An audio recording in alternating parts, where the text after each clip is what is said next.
संबोधित करेंगे। बगल में प्रदेश के प्रवक्ता माननीय हरीश खुराना जी हैं। मेरा विनम्र निवेदन है माननीय गौरव भाटिया जी से कि आपको संबोधित करें। धन्यवाद संजय जी। सभी पत्रकार बंधुओं को नमस्कार। आपके समक्ष जो मुद्दा केवल दिल्ली की जनता ही नहीं, पूरे भारत की जनता बात कर रही है और कह रही है, उसी को आगे बढ़ाने आए हैं। आज ये कहना गलत नहीं होगा कि देश की जनता कह रही है अगर सबसे बड़ा भ्रष्टाचारी कोई है तो वो दिल्ली के मुख्यमंत्री अरविंद केजरीवाल, मनीष सिसोदिया और आम आदमी पार्टी है। ऐसा क्यों है मैं बताता हूं। भारतीय जनता पार्टी ने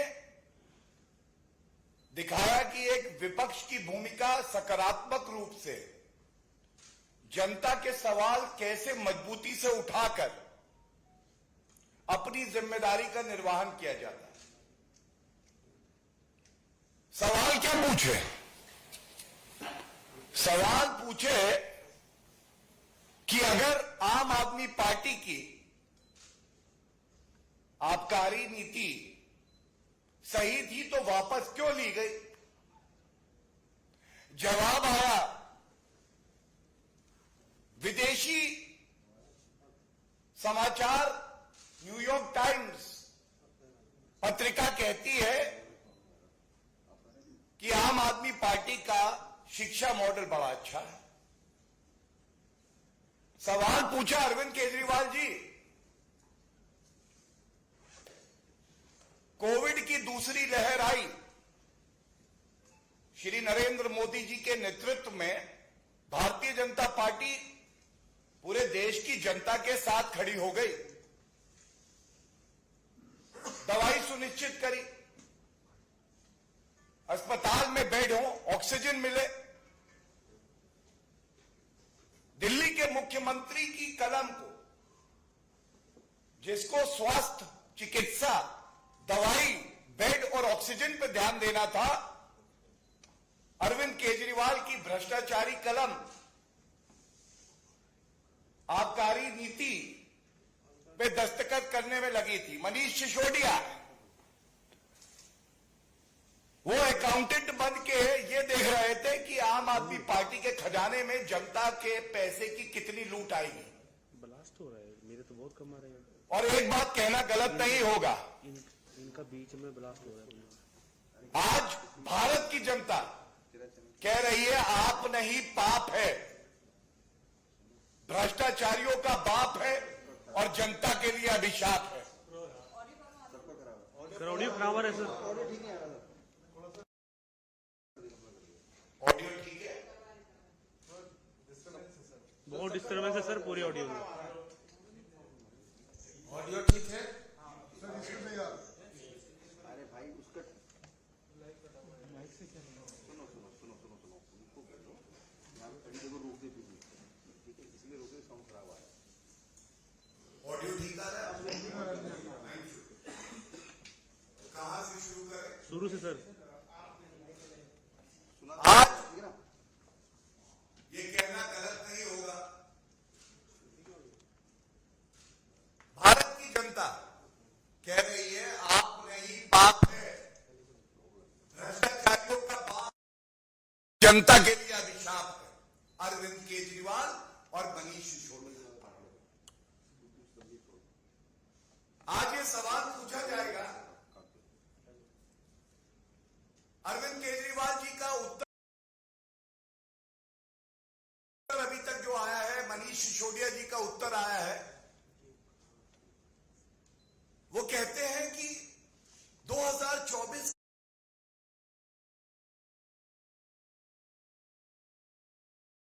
है मोदी जी वर्सेस अरविंद केजरीवाल। अरविंद केजरीवाल जी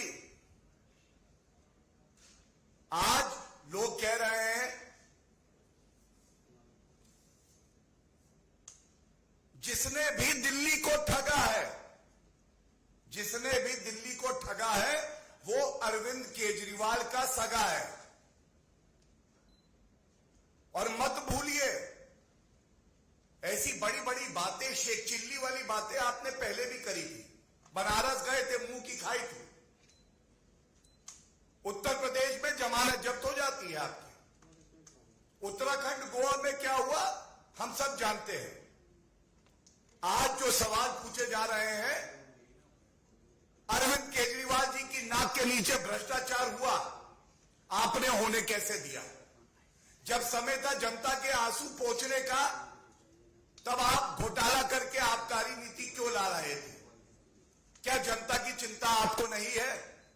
केवल रुपया कमाना, लूट खसोट करना, भ्रष्टाचार फैलाना आपका मकसद है, इसलिए आप राजनीति में आए थे। और इसका उत्तर ना न्यूयॉर्क टाइम्स का वो आर्टिकल हो सकता है, इसका उत्तर ना राजनीतिक द्वेष की बात करना हो सकता है, इसका उत्तर सब लोग मुझसे डरे हुए हैं। अरविंद केजरीवाल जी, आपसे कोई डरा हुआ नहीं। जैसे जैसे खुल रही है कड़ी, पास आ रही है आपके हथकड़ी। ये जो कड़ियां खुल रही हैं, सब जानते हैं कि आप कितने घबराए हुए हैं। ये वही अरविंद केजरीवाल है जो रोज सुबह शाम टैक्स पेयर के रुपए से इश्तिहार देते थे, टीवी पे बैठते थे। और आज जनता ने 3 सवाल क्या पूछ लिए? 3 सवाल, और आपकी नींव पूरी तरह से खिसक गई। आपकी स्वघोषित ईमानदारी की इमारत ढह गई।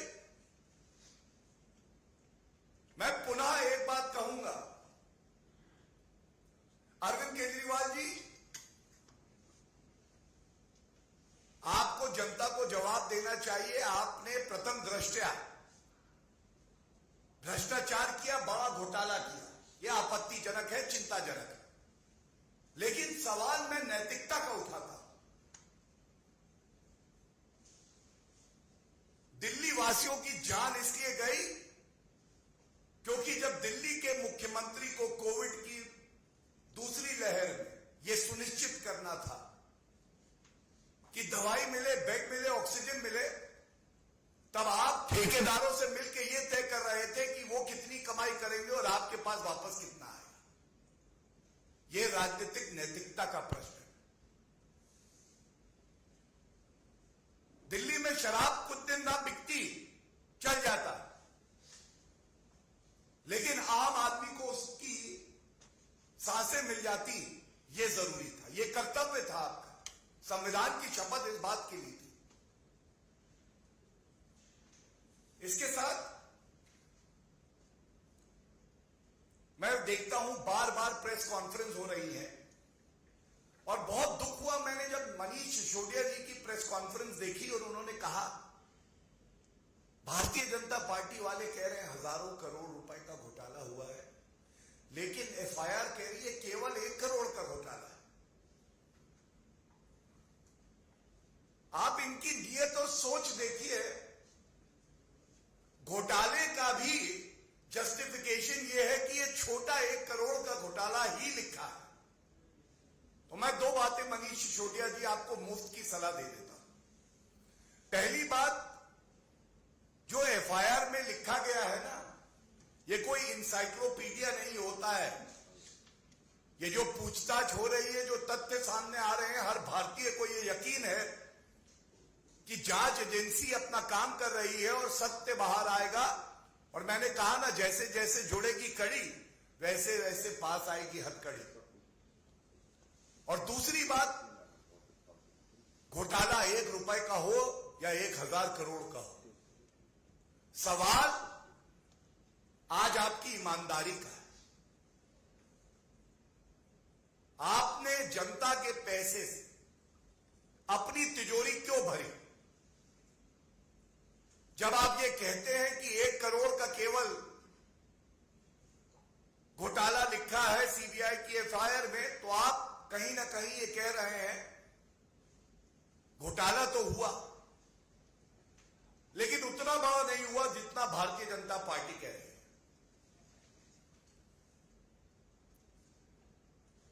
और राजनीति में ईमानदारी, विश्वसनीयता, यह आधारशिला है जो रिश्ता एक नेता का जनता के साथ होता है, जिसका उदाहरण आदरणीय प्रधानमंत्री श्री नरेंद्र मोदी जी हैं, हमारी पार्टी के राष्ट्रीय अध्यक्ष श्री जेपी नड्डा जी हैं।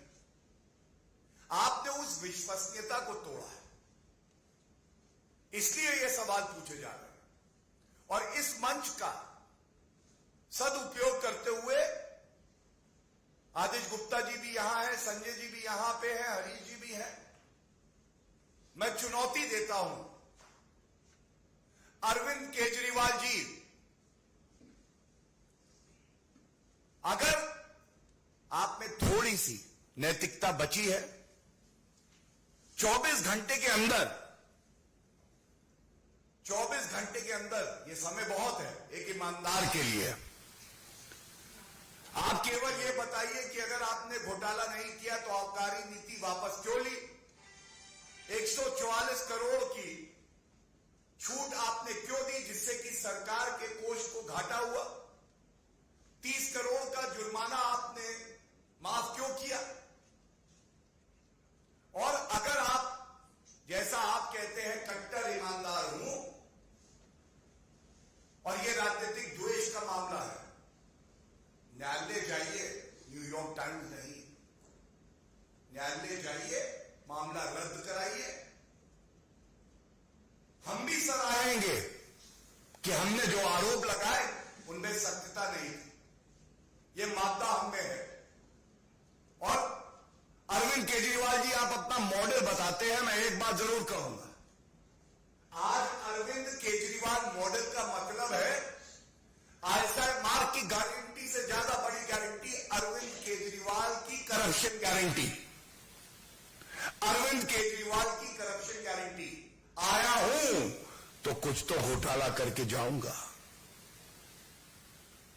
2 प्रदेशों में सरकार, 2 स्वास्थ्य मंत्री, दोनों भ्रष्टाचारी, दोनों भ्रष्टाचार के आरोप में जेल गए। 100% करप्शन। और ये चाहते हैं जनता इनको मौका दे, जनता इंतजार कर रही है। आप जनता के बीच में जाइए, आपका सुपड़ा साफ हो जाएगा। पैरों के नीचे आपके जमीन नहीं है। गजब यह है, फिर भी आपको यकीन नहीं। और इस बात पे, इनके दोहरे मापदंड को उजागर करके मैं अपनी बात को खत्म करूंगा। यही अरविंद केजरीवाल, पंजाब के स्वास्थ्य मंत्री की शिकायत आती है, कहते हैं हमारे पास शिकायत आई है, और शिकायत आई है तो मैंने तुरंत स्वास्थ्य मंत्री को हटा दिया। सतेंद्र जैन, जिसको आपने कट्टर ईमानदार कहा था, वो 3 महीने से जेल में है, 3 महीने से। और आज ये कहना गलत नहीं होगा कि कट्टर बेईमान अगर कोई है तो वो आम आदमी पार्टी के अरविंद केजरीवाल, सतेंद्र जैन और मनीष सिसोदिया है। और अगर पंजाब का स्वास्थ्य मंत्री आपने हटाया ये कह के कि शिकायत आई है, सतेंद्र जैन को आज तक क्यों नहीं है? मनीष सिसोदिया, जो आज सीबीआई की जांच चल रही है, तो वो इस्तीफा क्यों नहीं दे रहे? ये दिखाता है ये घोटाला जो है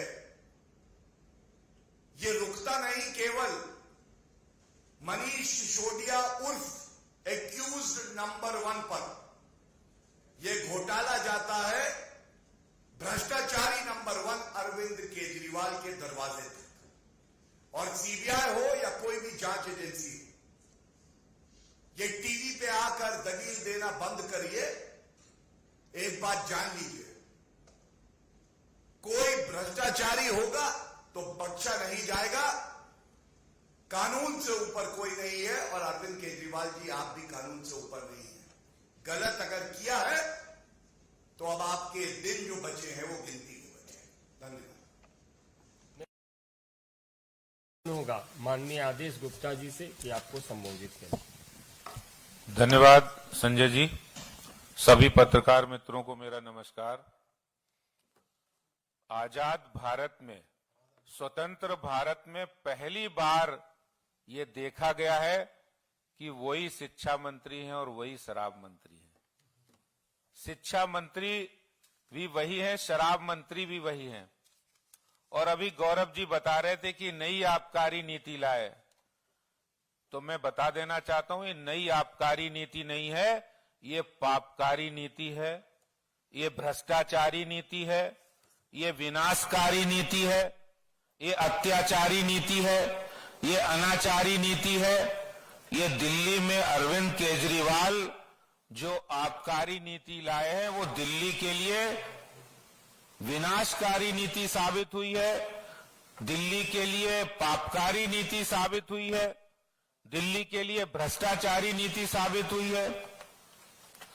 और मैं आज ये कहना चाहता हूं, जब से लुकआउट नोटिस जारी हुआ है, दिल्ली के उप मुख्यमंत्री मनीष सिसोदिया कह रहे हम तो दिल्ली में ही हैं। अरे सिसोदिया जी, आपको पता नहीं लुकआउट नोटिस किसको जारी किया जाता है? अगर पता नहीं तो इसको भी पता कर लें। ये साफ लिखा है, दरअसल लुकआउट सर्कुलर, लुकआउट नोटिस भी कहा जाता है। ये एक सर्कुलर होता है जिसे एजेंसी के अधिकारियों द्वारा ये सुनिश्चित करने के लिए जारी किया जाता है कि आपराधिक मामले, आपराधिक क्रिमिनल कॉन्स्पिरेसी में जो नामित शख्स है वो देश छोड़कर भाग ना जाए। इसका सीधा अर्थ है circular note, lookout circular, lookout notice Sisodia ji उनको जारी होता है जिन्होंने क्रिमिनल कॉन्स्पिरेसी की है, जिन्होंने भ्रष्टाचार किया है, जिन्होंने दिल्ली को ठगा है, जिन्होंने दिल्ली की माता बहनों परिवारों को उजाड़ा है, जिन्होंने दिल्ली के अंदर युवाओं को शराब के नशे में ढकेला है। ऐसे लोगों को लुकआउट नोटिस जारी किया जाता है। सिसोदिया जी, ऐसे लोगों को ग्रीटिंग कार्ड नहीं दिए जाते। आप सोच रहे ग्रीटिंग कार्ड मिलेगा? आपने दिल्ली के अंदर रिहायशी इलाकों में ठेके खुलवा दिए, शराब माफिया को 144 करोड़ माफ कर दिए, 30 करोड़ माफ कर दिए, उनका कमीशन हजारों करोड़ बढ़ा दिया, 2.5% से 12% कर दिया, और आप ये कह रहे कि आपको लुकआउट नोटिस नहीं, आपको ग्रीटिंग कार्ड मिलना चाहिए। अरे अरविंद केजरीवाल जी, मैं बताना चाहता हूं, अरविंद केजरीवाल, यही अरविंद केजरीवाल है। देखिए स्वराज पुस्तक है, और इस स्वराज पुस्तक में, इस पुस्तक का लेखक अरविंद केजरीवाल है। ये लिखा है, ये किताब व्यवस्था परिवर्तन और भ्रष्टाचार के खिलाफ। और देखिए इसी स्वराज पुस्तक के एक पेज में लिखा है कि अगर कोई शराब की दुकान खोलने के लिए आएगा तो हम उसको मंजूरी नहीं देंगे। अगर किसी भी रिहायशी इलाके में कहीं शराब का नया ठेका खोला जाएगा तो उससे पहले महिला संगठन और वहां के लोगों से बातचीत करेंगे। लेकिन ये केजरीवाल जो 7 साल पहले स्वराज पुस्तक में लिखते हैं, जो 1 साल पहले विधानसभा में कह रहे हैं कि भ्रष्टाचारी करने वाले देश के गद्दार हैं, तो अरविंद केजरीवाल जी, ये वक्त आ गया है कि भ्रष्टाचारी जो गद्दार हैं देश के, उन गद्दारों को अपने मंत्रिमंडल से बाहर का रास्ता दिखाइए। आम आदमी पार्टी से बाहर का रास्ता दिखाइए भ्रष्टाचारियों को। जो गद्दार है, ये देश के गद्दार जिसको आप खुद कह रहे हैं, उनको बाहर का रास्ता दिखाइए। पूरी उम्मीद है कि आप इस पर कोई सुनवाई नहीं करेंगे। क्यों नहीं करेंगे? क्योंकि आपके भी हाथ पूरी तरह उसमें रंगे हुए भ्रष्टाचार में, भ्रष्टाचार के में दलदल में आप भी फंसे हुए हैं। किंगपिन है आप, सरगना है अरविंद केजरीवाल इस पूरी भ्रष्टाचार, शराब के लिए जो भ्रष्टाचार किया दिल्ली के अंदर, जो शराब माफियाओं के सहयोग, उनके साथ नरम बर्ताव किया है और उनको तमाम रियायतें दी हैं। यही सिसोदिया जी कह रहे थे कि हम तो शराब की नई नीति इसलिए लाए हैं कि इससे हम शराब का इक्वल डिस्ट्रीब्यूशन करेंगे, लेकिन अफसोस के साथ कहना पड़ रहा है कि ये जो भ्रष्टाचारी लोग हैं, जब इनका पोल खुल गई है तो अब ये दूसरी दूसरी दलीलें दे रहे हैं, दूसरी दूसरी बातें कर रहे हैं। अरे मैं कहना चाहता हूं, तुम इधर उधर की बात मत करो, ये बताइए कि दिल्ली के राजस्व में डकैती डालने का, दिल्ली के राजस्व में चोरी करने का काम क्यों किया? ये पाप दिल्ली के लोगों की जो टैक्स की कमाई है, उस टैक्स की कमाई को शराब के माफियाओं को क्यों लुटाया गया? इसका जवाब जानना चाहती है दिल्ली की जनता, देश की जनता। इसलिए इस तरह की बातें करके गुमराह मत करो। आपकी पोल पूरी खुल चुकी है और जो भ्रष्टाचारी हैं, अब उनका पोल खुल के उनकी जेल की दरवाजे तक जाने की बारी है। तो इसलिए जो जवाब आज भारतीय जनता पार्टी मांग रही है, जो जवाब दिल्ली की जनता मांग रही है, तुम इधर उधर की बातें मत करो, वो जवाब दीजिए कि आखिर शराब माफिया को आपने करोड़ों रुपए का फायदा क्यों पहुंचाया। बहुत बहुत धन्यवाद। एक एक करके हम प्रश्न लेंगे।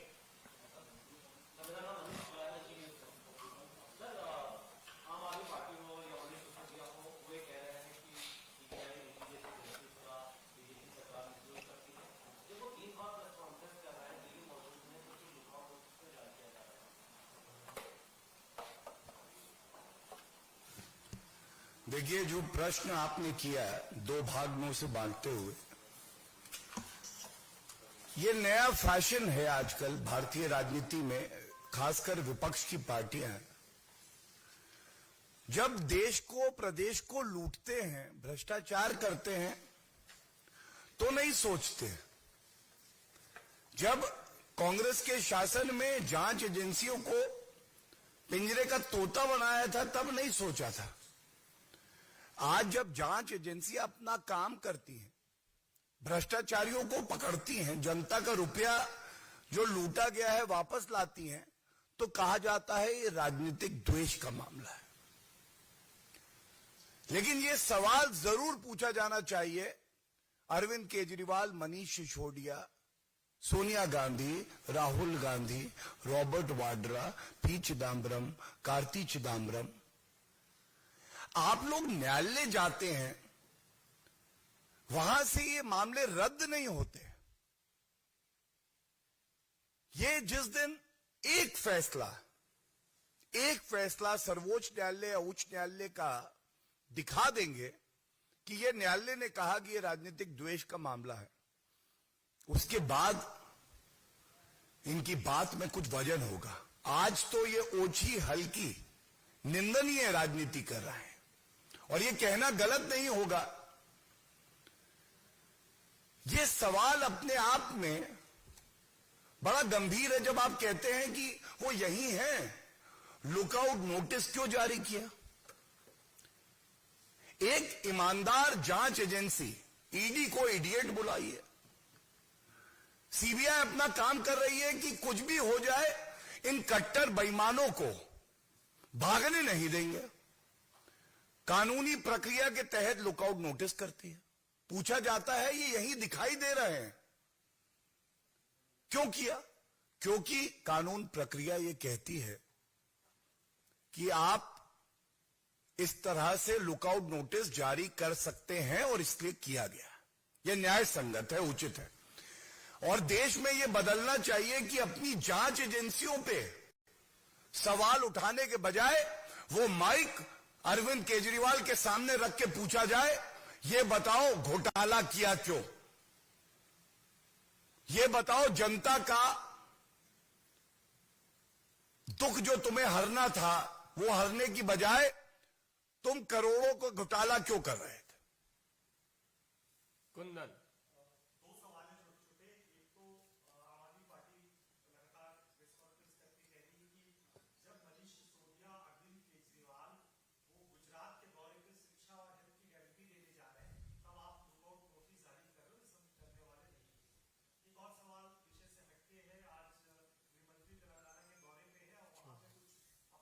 ये रुक। देखिए, पहले सवाल के उत्तर में मैं ये कहूंगा, मुझे दुख होता है कि आम आदमी पार्टी के सर्वोच्च नेता अरविंद केजरीवाल और मनीष सिसोदिया जी का विवेक देखिए हर लिया गया। आपने घोटाला किया, भ्रष्टाचार किया, जांच एजेंसी अपना काम कर रही है। आप कह रहे हैं कि इन प्रदेशों में चुनाव आने वाले हैं, अगर कोई भ्रष्टाचार करेगा और कोई विधानसभा के चुनाव आने वाले होंगे तो जांच एजेंसी हाथ पे हाथ रख के बैठ जाए। अब चुनाव है, हम कार्रवाई नहीं करेंगे। ये कौन सा कानून है? किसी और देश के कानून से चल रहे हैं क्या अरविंद केजरीवाल? और जहां तक जनता की बात है ना, खुद को सर्टिफिकेट देना ईमानदारी का, कट्टर ईमानदार। मैं बड़ा चेहरा बन के आज भारत में एक बड़ा नेता हूं। जो शख्सियत और व्यक्तित्व बड़ा होता है, जिसको जनता का आशीर्वाद मिला होता है, वो खुद को सर्टिफिकेट नहीं दिया करता है। उसकी पहचान, उसकी ईमानदारी, उसका काम बोलता है। जनता की आंखों में अरविंद केजरीवाल है जीरो, खुद की आंखों में वो है हीरो। इसका कोई इलाज नहीं है। Shailendra, DD news. और हमको लगता है अब लास्ट सवाल, क्योंकि लगातार फिर 2 बजे हम प्रदेश कार्यालय में भी बैठने वाले हैं, आपके सारे सवालों का उत्तर देंगे। तो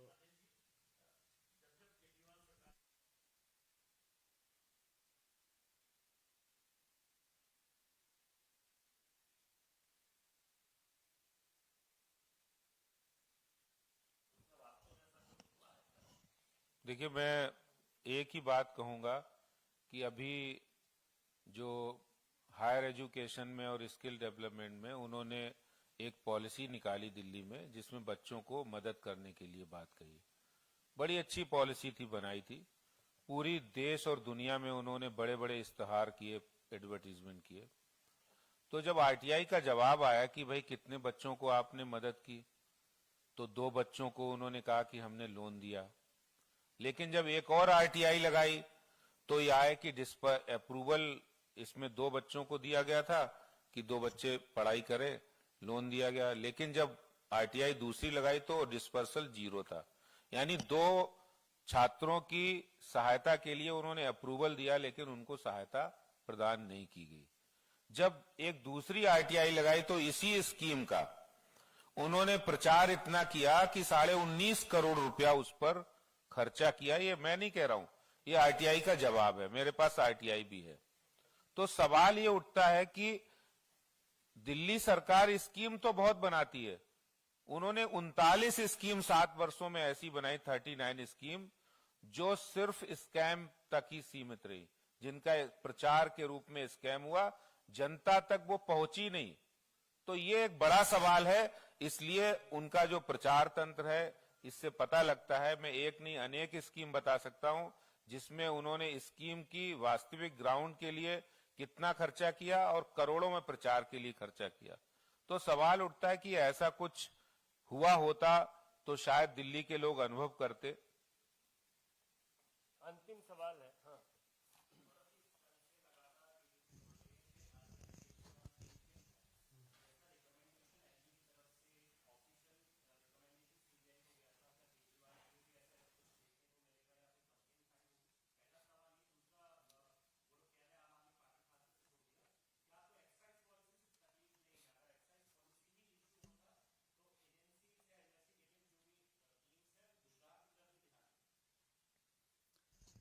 देखिए, सबसे पहले तो